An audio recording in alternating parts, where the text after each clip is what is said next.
Okay, hi everyone. My name's Adrian Weir. I'm a trade unionist and a long-time supporter of the Venezuela Solidarity Campaign, and delighted to welcome you this evening to the launch of this online pamphlet this evening. In a way, I feel a certain affinity for Nicolas Maduro, as I was one of the international team of election monitors that went to Venezuela after the death of Chávez to observe the subsequent presidential election, the election that marked the first term of Maduro as president. This important publication by VSC Secretary and Latin American expert Dr. Francisco Dominguez, entitled Maduro, a decade continuing Chávez's socialist anti-imperialist struggle, and published with the support of the GFTU, the General Federation of Trade Unions, has been well received here in Venezuela and internationally. Please let us know where you're tuning in from, and we will have plenty of time for questions too. Be sure to post your questions in the Q&A section. I'm now going to hand over to Francisco, who's going to speak about the pamphlet and the key messages contained within it and what's really happening in Venezuela today.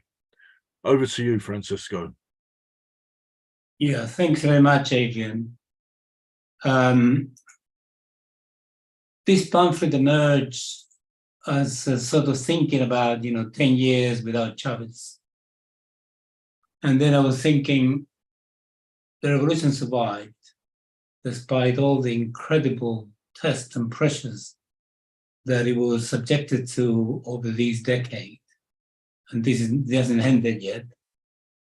And then I thought, wouldn't it be nice to actually register a chart, what the people of Venezuela and the leadership of Venezuela, led by President Maduro, went through in these decades. And this is what this pamphlet states, or tried to chart. President Maduro was very underestimated at the very beginning. He's always been underestimated by the media, thinking that, he would not be able to cope with the job and get it wrong, and not having the charisma of Chavez and so on. Nevertheless, the results are quite impressive, which I'll come on to later on. I want to give a special thanks to the GFTU, Doug Nichols, and GFTU's General Secretary, Gawain Little, who put it together and then published it in their printing facilities. And they launched it at their annual conference in May 2023, but also a special thanks to Her Excellency Rocío Maneiro, Ambassador of the Bolivarian Republic of Venezuela to the United Kingdom and Ireland, for organizing also a similar event in Bolivar Hall on the 5th of July, which was quite symbolic because it was the date of the anniversary of the independence of Venezuela. The Bolivarian Revolution, from the moment it started, was perceived and presented and depicted as an abhorrent anomaly. An anomaly at the time in 1999 that must be extirpated and eradicated for good as soon as possible. The moment Hugo Chavez came to office in 1999, the US, with its accomplices in Europe, the Latin American right, and also the Venezuelan opposition and Venezuelan right, sought to destroy the immensely progressive political process unleashed and led by Hugo Chavez Frías.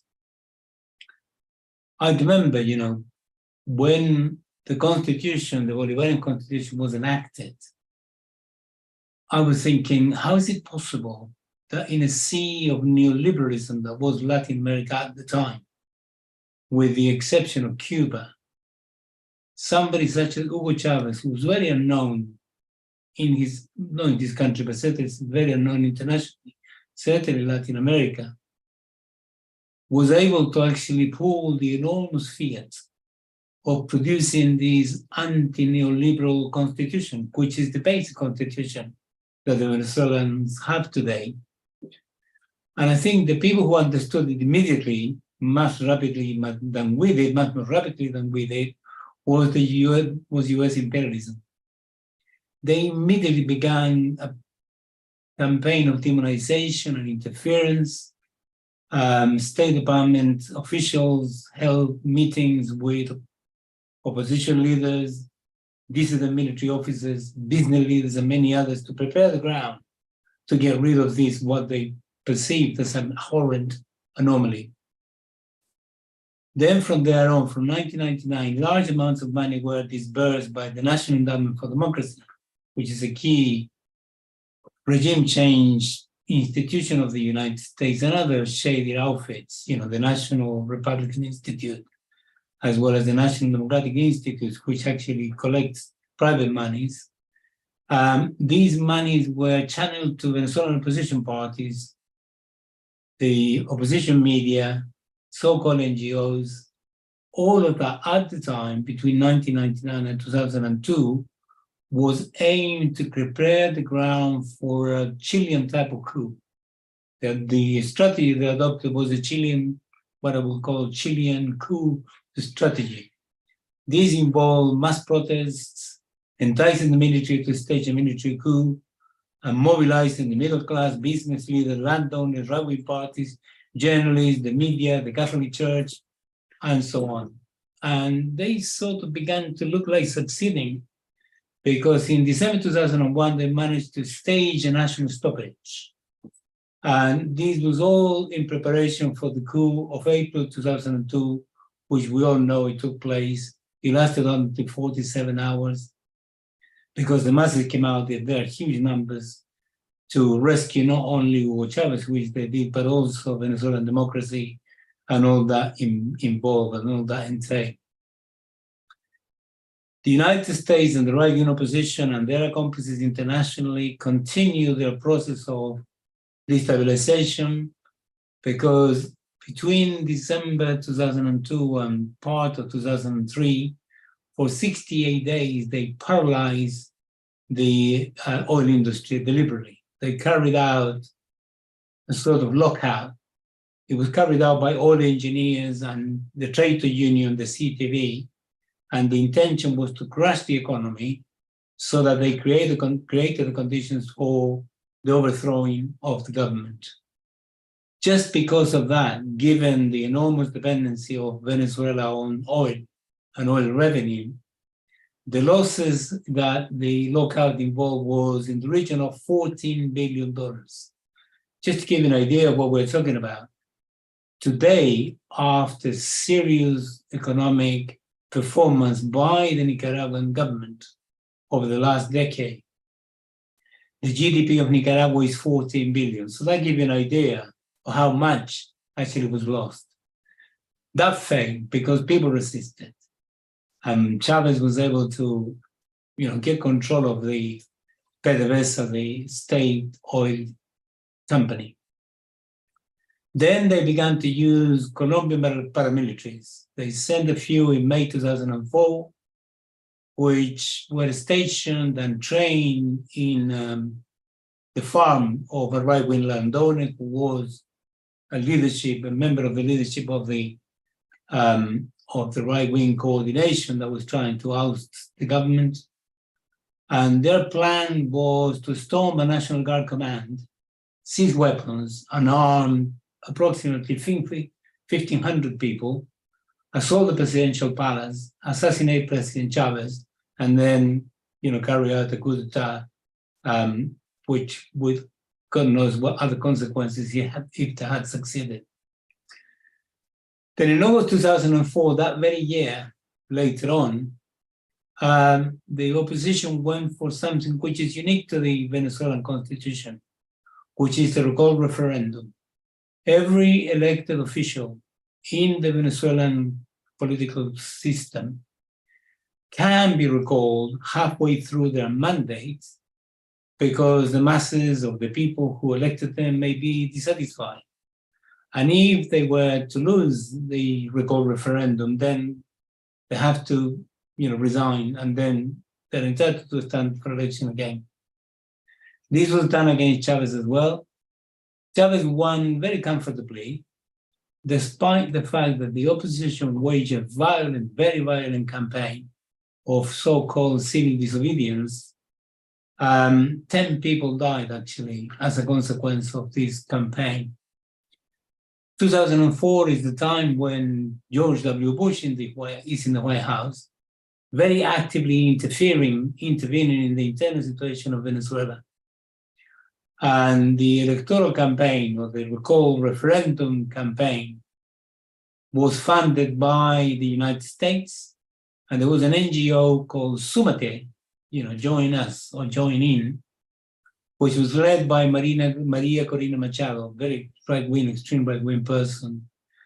And when the result was unfavorable to them, on the 15th of August, if I remember correctly, of 2004, Henry Ramos Alup, who is a member of, a leading member of the opposition, went on the television to say that this was a fraud, and he was going to produce the results, but was going to produce the evidence in 24 hours.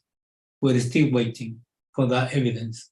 So what I'm trying to do with this is, although when Maduro took over in 2013, the United States massively intensified the destabilization campaign, it had already begun and it has never stopped, although under Maduro was much, much worse in many respects, which I'll come on to. When Chavez died prematurely on the 5th of March, 2013, and Maduro won by a very small, narrow margin, very narrow margin, which was something like 1.5%, but it was a victory. The strategists in the United States drew the conclusion that the time for the revolution had come. The time for the revolution was at an end, and the time for them to actually give the killer blow had come. So they began, without declaring, to actually implement what we call today economic sanctions, or coercive, unilateral coercive measures. They never declared them, but they began to do it. And this was part and parcel of ensuring that there was enough pressure. And this was combined with the policy of the opposition, particularly the business sector, who engaged in sabotaging the economy, like in Chile in 1970-73. And the intention was to bring about as much scarcity as possible by, hoarding all the essential daily items that people consume: milk, coffee, flour, bread, you name it. They hoarded it. They hid it from the people. These brought about huge queues, but also scarcity led to deliberately induced inflation. So between 2013 and 2015, the United States, in cahoots with the opposition, created the conditions for, going for destabilization, agenda style again. In order to ensure that this was the case, the United States gave itself the legal mechanism to intervene more directly and more aggressively in the situation in Venezuela. President Barack Obama, on the 9th of March 2015, issued an executive order 13692, declaring Venezuela the following: an unusual and extraordinary threat to the national security of the United States, which led President Obama to declare the United States in a state of emergency to deal with that threat. Technically, what that means is the United States can, legally anyway, wage war or defend itself in any way it can, and the United States normally does this militarily, against this possible threat. So everything was in place to actually go for this. And the order, the Obama order, included provisions for the US to appropriate all Venezuelan property and interests that were in US territory. We'll see later on how this actually played out. Obama's executive order actually formalized an evolving system of US sanctions already in operation, and they began to, presidents later on, certainly Trump will go for this and massively expanded it. Between 2014 and 2013 and 17, well, certainly in those 2 years, there were attempts to violently oust the government. In 2014, there were guarimbas, which people in Venezuela call guarimbas, which is street protests which are violent, with the setting up of barricades, attacking public buildings, vehicles, and so on. And each one of them, the one in 2014 and the one in 2016, lasted 6 months. So, and this was extremely well funded. You could see clearly that, you know, the United States was really trying to hurry up, trying to fasten the decimation, the demise of the Venezuelan government. In 2014, as a result of the violence of the opposition, 43 people were killed. But in 2017, 3 years later, 170 people were killed. That is to say, the violence that the opposition had embarked upon was getting worse and worse and worse every year. Just to give you an idea of how they did this, the opposition, and I quote from my own pamphlet.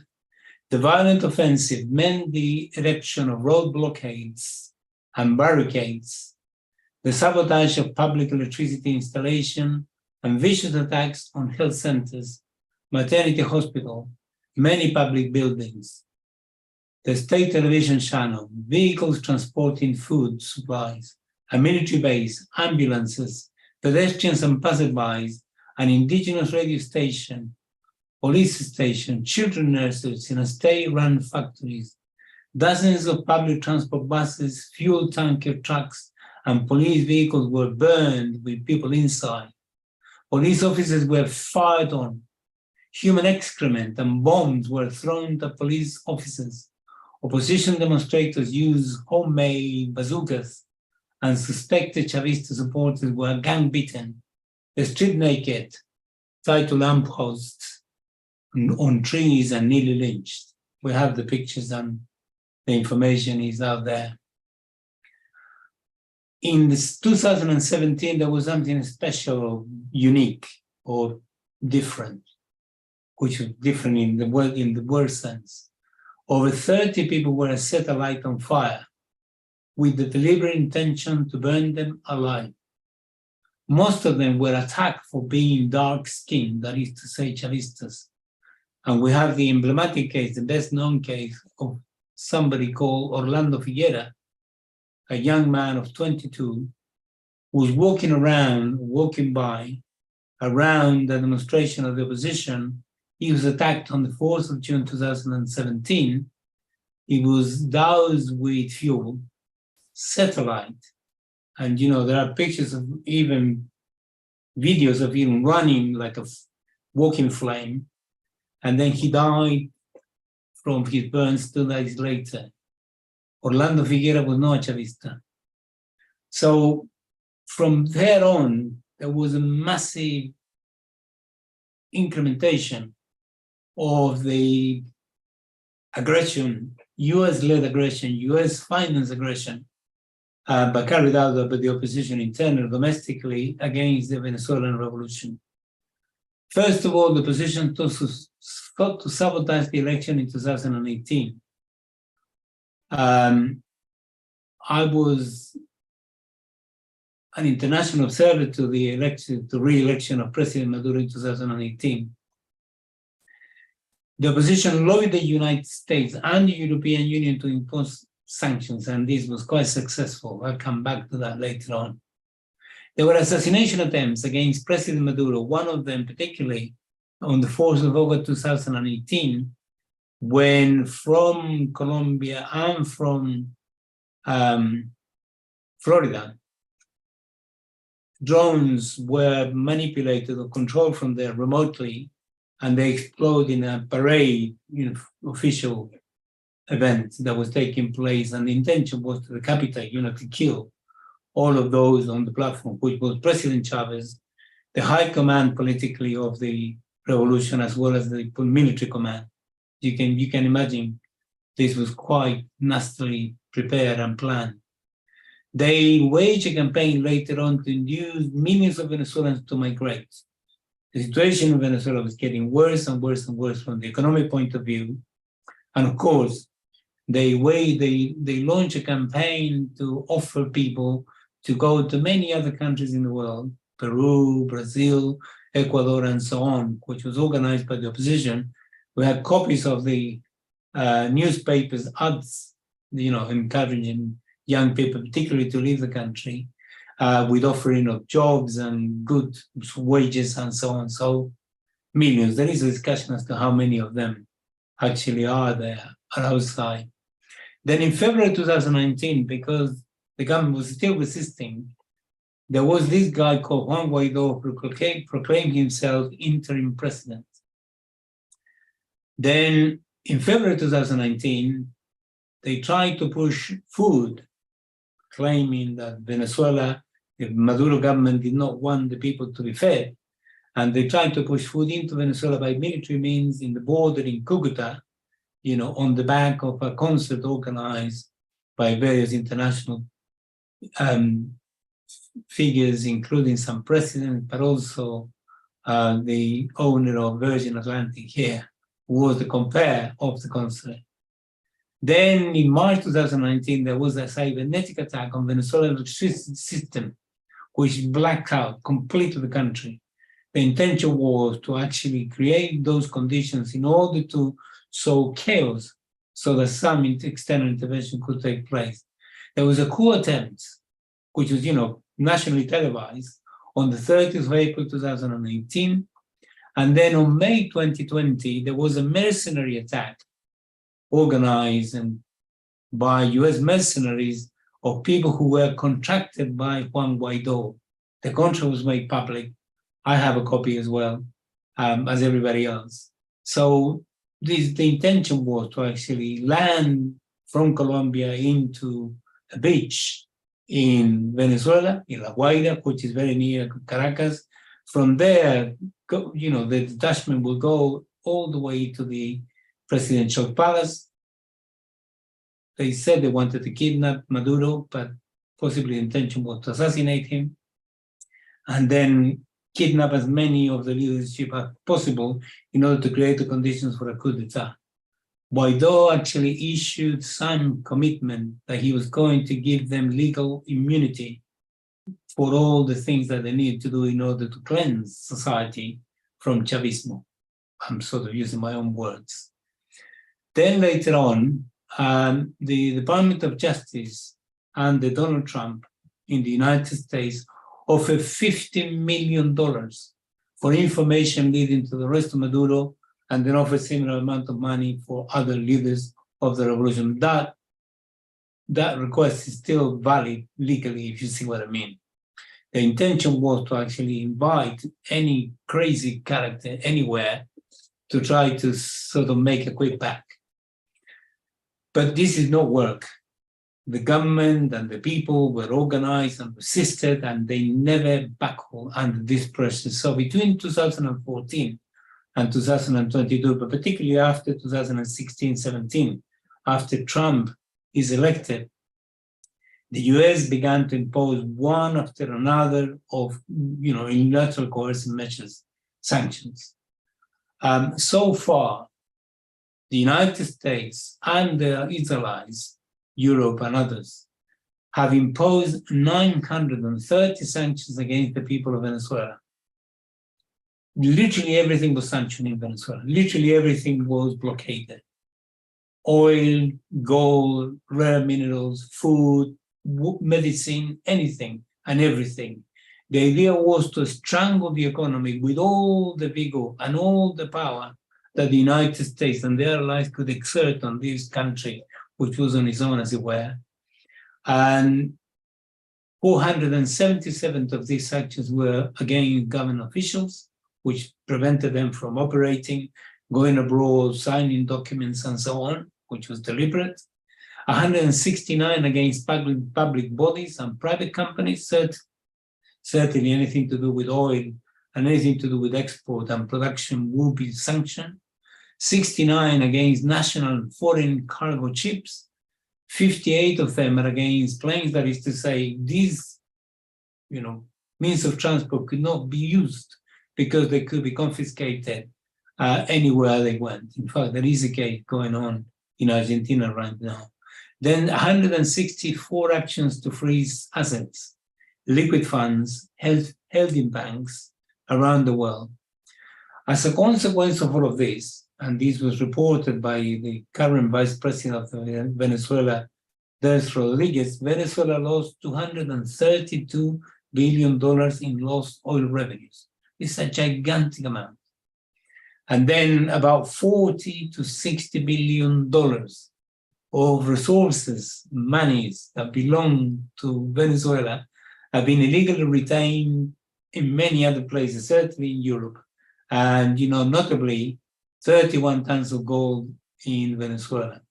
They confiscated Citgo, which is a gasoline distribution company in the east coast of the United States that belonged to Venezuela, that had about between 4,000 to 6,000 gasoline petrol stations and 3 refineries. These have been confiscated, and then the United States allowed Juan Guaido to begin to perhaps auction it in the stock market.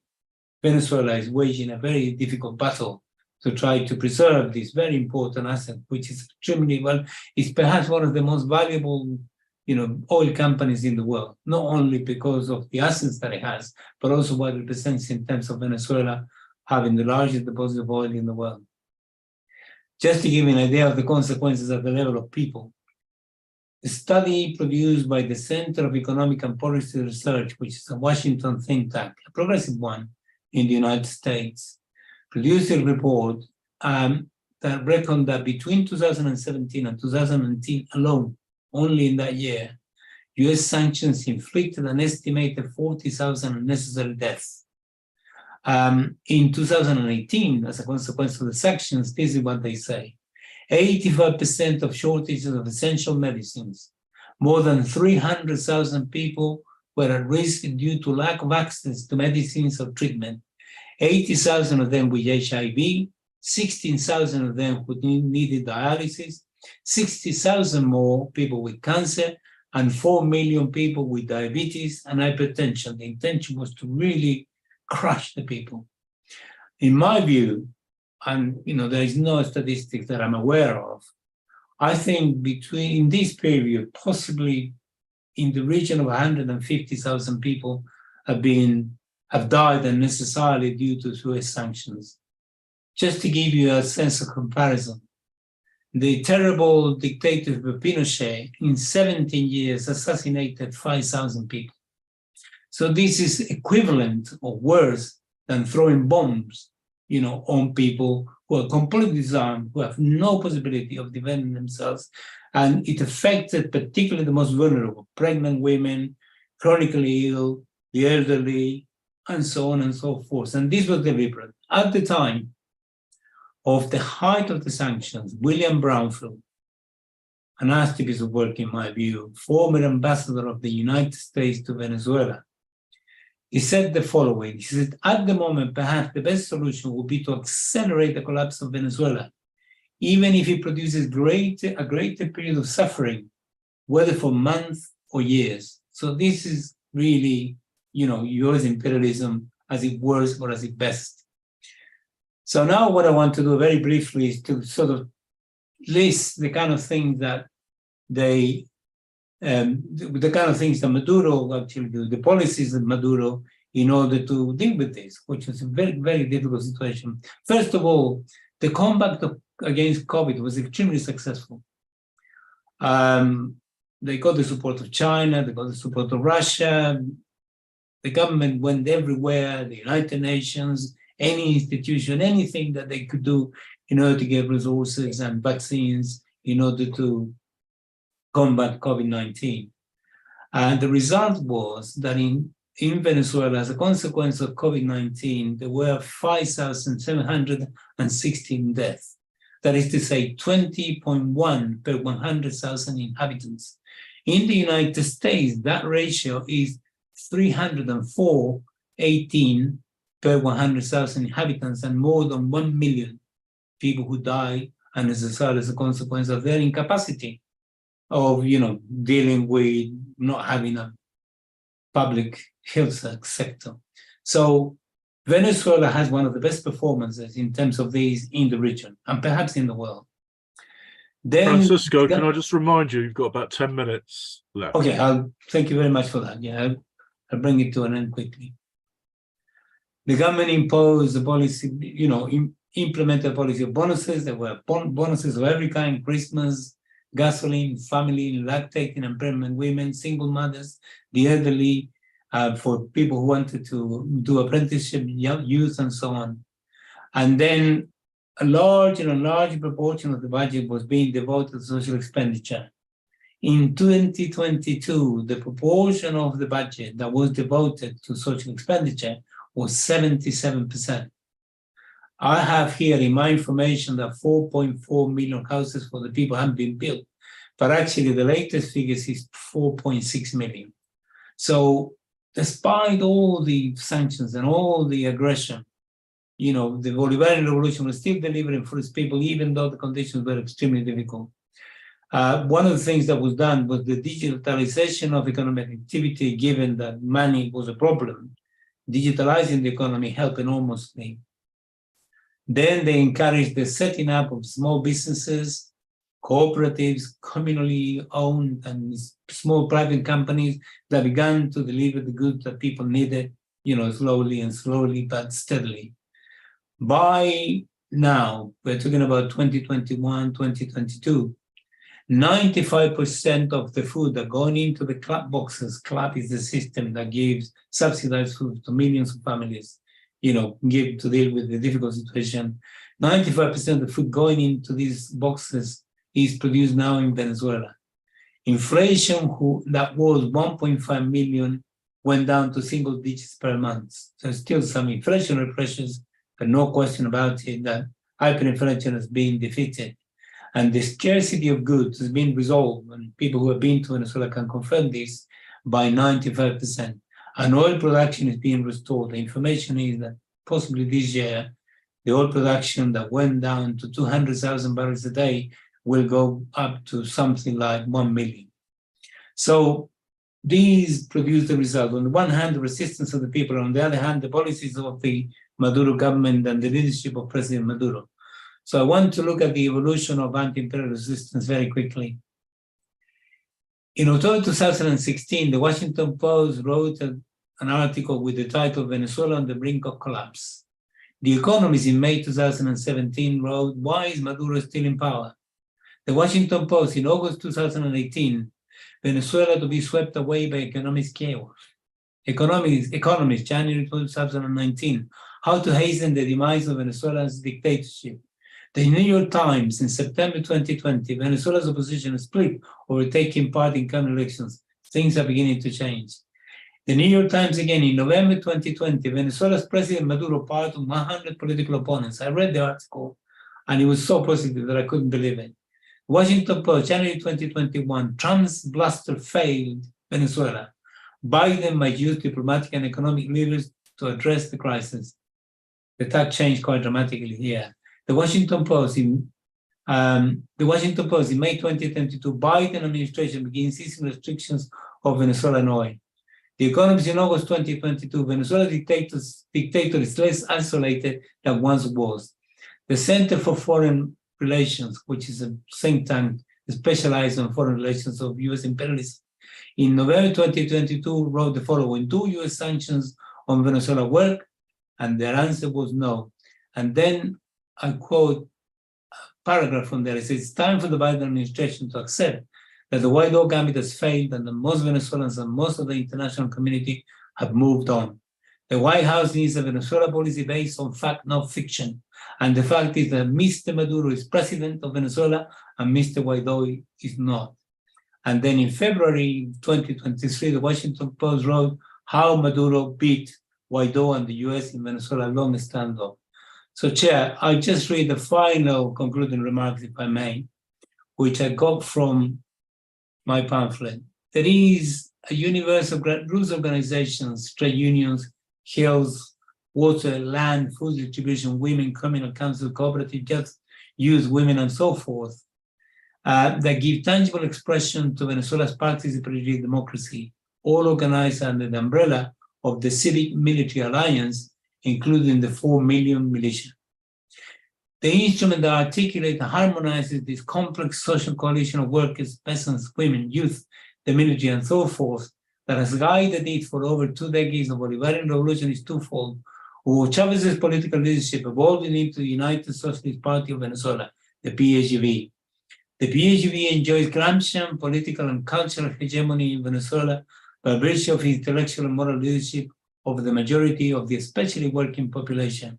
The PHV hegemony was brought about primarily by the Bolivarian reinterpretation of the history of the class struggle in Venezuela since national independence, lucidly formulated by Hugo Chávez as the ideological foundation from which to transform society.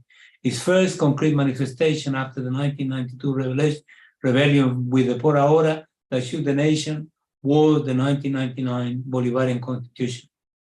The PHV is able to exert hegemony as the guiding force of the Bolivarian Revolution by virtue both of its structural bonds with and as an integral part of the historic bloc that drives the revolution forward. And finally, the result of the anti-imperialist and socialist struggle is rather impressive, and would be no exaggeration to assert that Maduro, at the helm of the state, leading the Chavista mass movement, is ready for another decade of Bolivarian, socialist, and anti-imperialist struggle. Viva the Bolivarian Revolution, viva Hugo Chávez, viva Bolívar, viva President Maduro, viva the people of Venezuela. Thank you very much.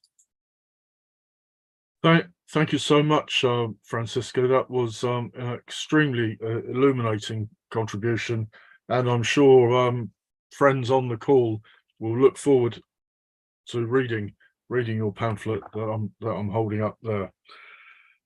Before we go on to the question and answer session, I'd just like to call on Sian Errington of the Venezuela Solidarity Campaign to say a few words. Sian. Thank you, Adrian. I'm here really to do the plugs from the campaign. So to remind any of you people who are on the call tonight, hopefully you are all members of the Venezuela Solidarity Campaign. But if you're not and you're new to the topic tonight and you want to join, or maybe you've let your membership lapse, then please rejoin the campaign. We're kept going by membership subs and people like you joining. So please do check. Secondly, obviously, the main thing tonight is if you want to buy the pamphlet that Francisco's been talking about and Adrian just held up, then the volunteers are putting the links for you to be able to do so in the chat. So you can click and buy the pamphlet during this meeting, and then you can read it yourself. And finally, if you wouldn't mind donating, if you are able to, it would be really, really appreciated. Events like this tonight do cost money, even though they're online, and all of your donations very much help the campaign keep going and to put on events like this and to do different events and activities throughout the year. So please do donate if you can. And again, the link is in the chat. Thank you. Thank you very much, Sian. And I'm sure that people will respond very positively to that appeal. We're now going to take your questions, and please keep them coming in, and please let us know where you're tuning in from. I'm going to take the first 3 questions in one round, which are sort of on the same theme. So Francisco probably will be able to answer all 3 in a response. And the first of these questions is from Jan, who says, "What has happened to all the missions set up under Chavez? Is there still free education from cradle to grave?" And then from Tim, who says, "How did President Maduro manage to control hyperinflation without destroying the Bolivarian revolution in the process? And then finally, from Lee, can you go into more about how sanctions and robbing of the gold has impacted on the government to do the social programs they would like to carry out, especially during the pandemic? Francisco. Yes, so the first one, because I'm trying to remember them. The first one is what happened to the missions, right? Yes.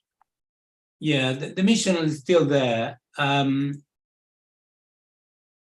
Education is free. The various missions, there are various missions which involve resources which are not functioning as well as they were, but they haven't been eliminated.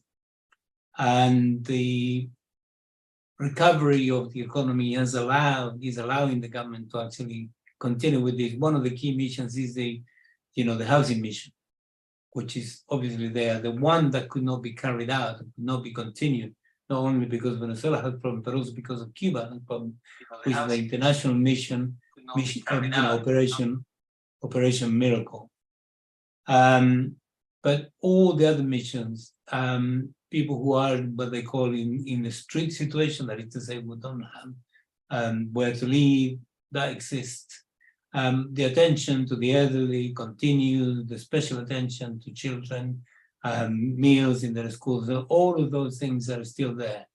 I think they've expanded several of them in order to deal with new issues that come up, but they haven't got enough resources yet to be able to deal with all of that. In terms of I'm trying to get the question. Yeah. If you remind me, because they've gone. Yes. The second one was about hyperinflation, and the last one was about sanctions and the gold. Yeah, I think the digitalization of the economy was one key factor. The government decided to actually produce a QR code for the whole country, and then what they call a carnet de la patria, homeland card. And then they issue this cryptocurrency, which is called the petro, which is based on on oil that they have. So a combination of these things allowed the economy to begin to engage in transactions without having to use money, physical money, because money was very difficult to obtain, and the money that was available, was pretty worthless.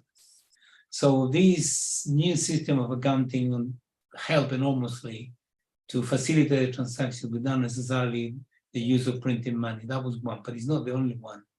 The main one was the recovery of the economy that was patiently done, mainly the agricultural sector. I don't know exactly what the figures are, but the figures are impressive. Venezuela now has dealt with all the scarcity of food. 95% of the scarcity of food that was in place during the periods of aggression now is being sorted out. I think the reason is this: Venezuela used to import just about everything that it consumed. If we go back to the 2005, 2006, at the time, Venezuela imported 70% of the food that it consumed. Venezuela is rich in land, it's got plenty of land, and it's very fertile, but it was not being used, and there are many historical reasons as to why this was the case. Venezuela doesn't have a peasantry. Nearly 94% of the population live in cities, so they lack a peasantry, and you cannot just import peasants from somewhere else. So what they've done is engage in small-size agribusiness, which actually have sorted out the problem of importing food. I think that was the crucial one. It's not the only one, but that's a crucial one. And then several friendly loans and friendly support from countries, particularly in Asia, certainly China, has helped enormously with loans that maintain the situation. And as a consequence of that, Venezuela began to recover slowly and slowly and slowly. At some point, it recovered so well that actually in 2020, the economy grew by more than 15% in 1 year, and it was expected to grow by about 5 to 7% per year. And this is going to be maintained. So that combination of things and ensuring that the population actually was able to get the essentials sorted out by the or through the distribution of food, particularly, definitely sorted things out and managed to control the question of inflation. And then there was the and, farm, and latterly, and there's was the about gold, the. right? Sorry, Francisco. It was the question of the gold. The gold and the sanctions and the impact on the social programs. Yeah, when a country is facing, you know, unilateral coercive measures of this nature, we call sanctions, where everything is difficult. You know, Venezuela was literally expelled by the United States actions from the international financial system. So most countries in the world, all countries in the world, actually, not most, all countries in the world need to occasionally and regularly have to resort to credit, sometimes short-term, sometimes long-term, either for, you know, specific problems that they need to deal with or long-term projects that they want to carry out.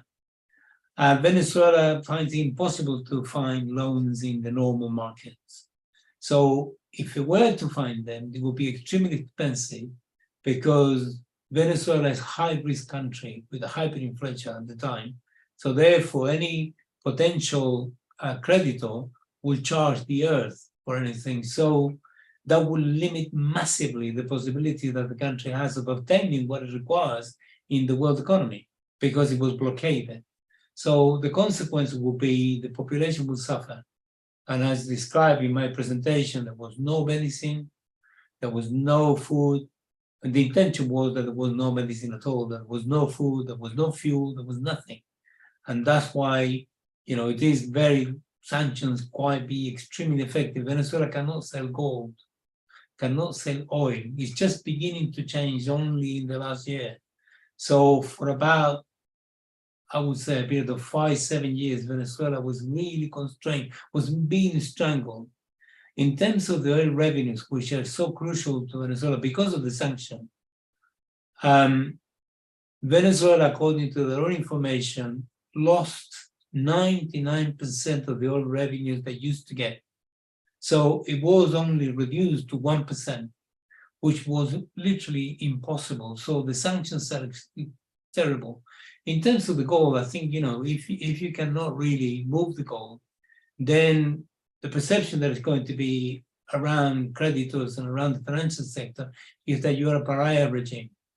And therefore, you know, you deserve this. But on the other hand, I think one of the unintended consequences is that many countries now, I don't have all the details, are thinking that it's not a good idea to maintain your gold in the Bank of England because it's not reliable. You know, you can't just withhold it for whatever reasons. And since the United Kingdom government, certainly this one, slavishly followed policy of the United States, and if they get a telephone call and they're told to actually confiscate somebody else's gold, they will do it. So suddenly the Bank of England stopped being a reliable, serious, prestigious institution in the world. And if I were in the possibility or in the position of advising countries around the world to whether they should keep their gold in the Bank of England or not, I would certainly advise them not to do it because the experience of Venezuela is a clear indication of what can happen to them. So the sanctions are extremely, extremely negative. And as I said, you know, the consequences in terms of human suffering is 150,000. When you actually give a human dimension to that, I want to give you only one. Imagine what you do if your baby, which got 6 months, and because it was born with some problems, and you haven't got the possibility of obtaining medicine because your economy is blockaded, and he dies in your arms. And if you multiply this by, you know, several thousands, several tens of thousands, or hundreds of thousands, you can imagine the human dimension that this entails. And this is deliberate. The intention is to crush the population away from supporting the Bolivarian revolution. And that miserably failed, which is wonderful. Right, thanks, Francisco. Look, we have another round of three. I'll read them out, but I just want to make one or two points before you come in. And perhaps when you come in to answer the questions, you could also sum up for what the questioners have asked, and also sum up the tenor of the meeting as well. The first question is from Andrew, who asks about why have the relations between the Communist Party of Venezuela and the PSUV deteriorated so badly. Vicky asks, although the UK Venezuela Solidarity Campaign seems quite strong, what is international solidarity like across the world?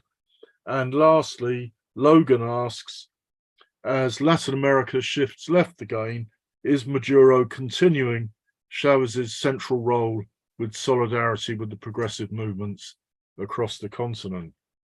But friends, before Francisco concludes the event with these further answers to your questions, I'd just like to say how refreshing it's been to hear from speakers and questioners who want to get to the truth about what is happening. And it's absolutely key now that we oppose external intervention in Venezuela. You can help by doing a number of things. You can join VSC, as Sean said earlier, as an individual or affiliating your union branch to VSC. You can host speakers on Venezuela at your local organization, or you can give a donation and follow the online actions being posted in the chat. VSC does a lot of work for an organization with a small budget, so any support you can give would make a big, big difference. So thanks everybody for coming along this evening, and I'll hand back to Francisco to give his concluding answers to those questions and his concluding remarks to the meeting overall. Thanks very much. Francisco. Yeah, I mean, we, as a solidarity organization, we prefer not to intervene or not to appear intervening into internal matters such as those one. Nevertheless, I can say a couple of things on that. The government of Venezuela, President Maduro, has adopted policies to attract foreign investment as well as private investment. This is dictated by the necessity. Every time revolutions take place, imperialism, goes against their jugular. Lenin was forced to adopt a new economic policy.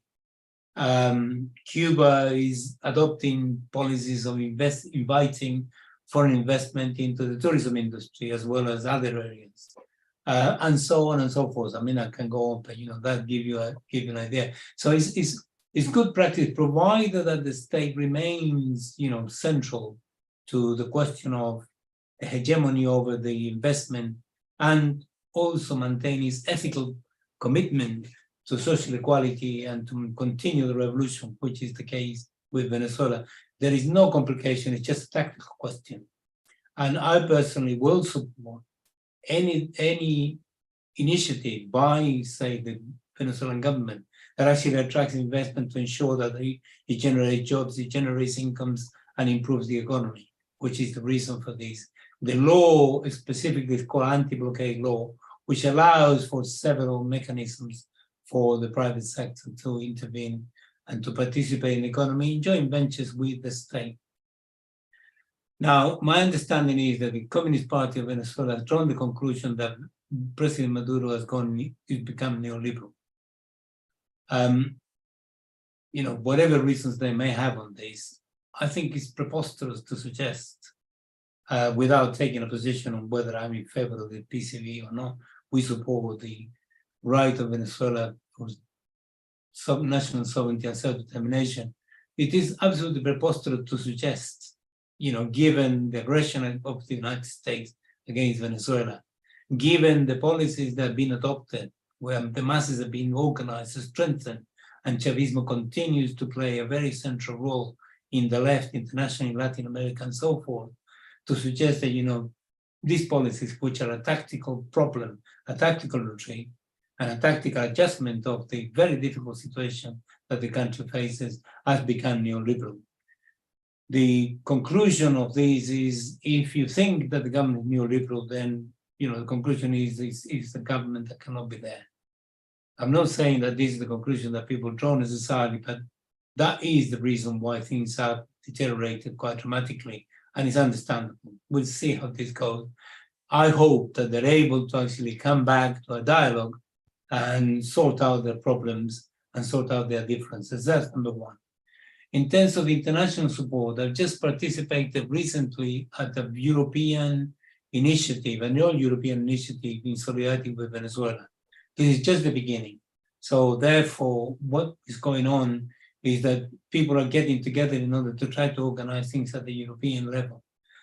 In terms of the quality of organization and the structure of organization, I think we are, I don't want to blow our own trumpet, but I think we're one of the best. Very well organized, very structured, very clear.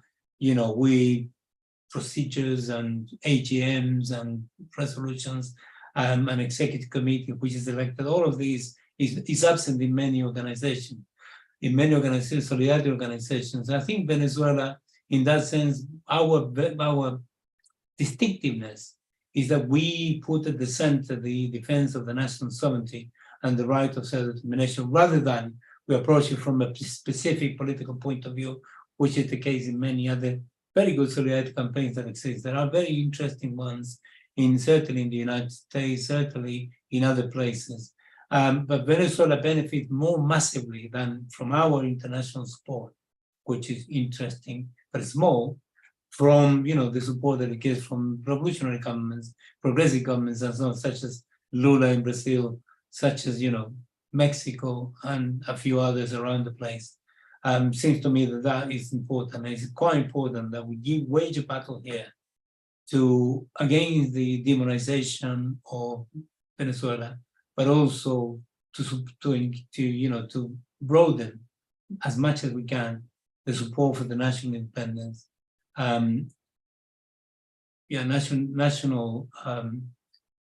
national sovereignty and the right to self-determination, and we are against aggression. We oppose any attempt to actually overthrow the government by violent constitutional legal means. And then Maduro is certainly continue to play the significant role, in the left. He plays a central role in ALBA. He plays a leading role in CARICOM, though he's not a member, but certainly influences it quite massively. He plays a central role in the Sao Paulo Forum.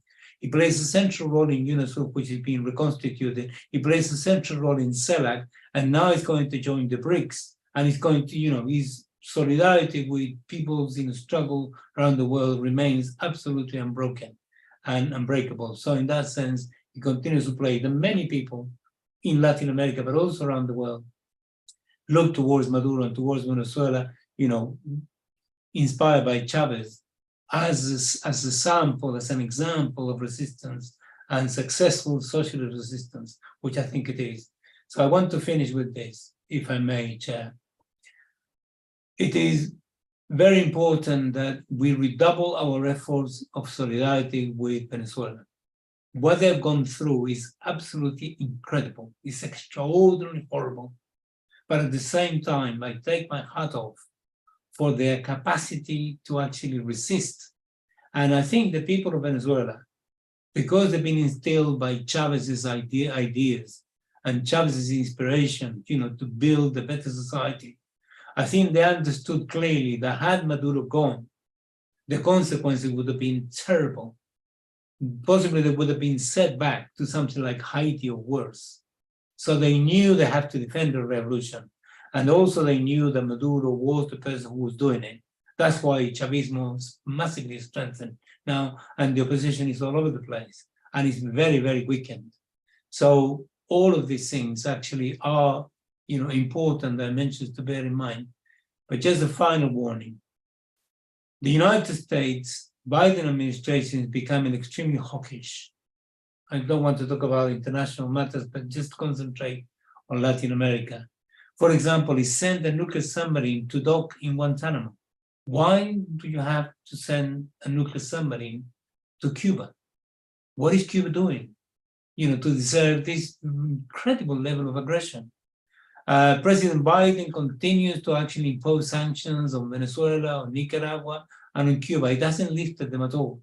So all of this is extraordinarily important. And President Biden had just appointed this guy, Elliot Abrams, who is a special envoy to deal with Venezuela and the Western Hemisphere, And he was in charge for US foreign policy in the 1980s. And under his watch, the United States encouraged death squads in El Salvador and Guatemala. And in El Salvador, that led to the death of 80,000 people. And in Guatemala, 120,000. And he has appointed this person, who was also appointed by Trump, to deal with Venezuela. So, I'm happy that there are some conversations going on between Biden and Maduro regarding the question of oil and some alleviation of some of the sanctions.